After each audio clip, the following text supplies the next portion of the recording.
अल्पवयीन चालकांसह वाहनधारकांना सुद्धा आता कारवाईचा बडगा सहन करावा लागलाय। पोलीस प्रशासनाने ही महत्त्वपूर्ण कामगिरी सुरू केली आहे। सोलापूर शहरात वाढत्या अपघातांच्या पार्श्वभूमीवर वाहतूक शाखेने अल्पवयीनांकडून वाहन चालवण्याच्या प्रकारांवर कठोर भूमिका घेतली आहे। शहरातील विविध चौक, शाळा, महाविद्यालय परिसर आणि मुख्य रस्त्यांवर विशेष तपासणी मोहीम राबवण्यात येत असून नियमांचे उल्लंघन करणाऱ्यांवर कठोर कारवाई केली जात आहे। वाहतूक पोलिसांनी स्पष्ट केले आहे की 18 वर्षांखालील मुलांना दुचाकी किंवा चारचाकी वाहन चालवण्यास देणाऱ्या पालकांवरही कायदेशीर कारवाई करण्यात येऊ शकते। त्यामुळे पालकांनी आपल्या पाल्यांना वाहन चालवण्यास देऊ नये असे आवाहन करण्यात आले आहे।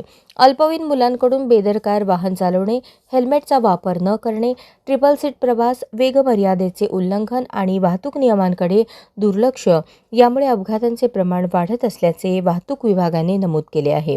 त्यामुळे केवळ चालकाचाच नव्हे तर इतर नागरिकांच्याही जीवाला धोका निर्माण होत आहे।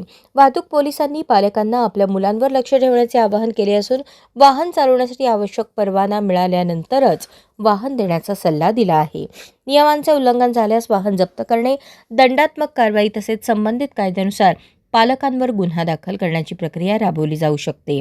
वाहतूक शाखेने नागरिकांना सुरक्षित वाहन चालना, हेल्मेट आणि सीटबेल्टचा वापर आणि सर्व वाहतूक नियमांचे पालन करण्याचे आवाहन केले असून ही विशेष मोहीम पुढील काही दिवस शहरभर सुरू राहणार असल्याची माहिती दिली आहे।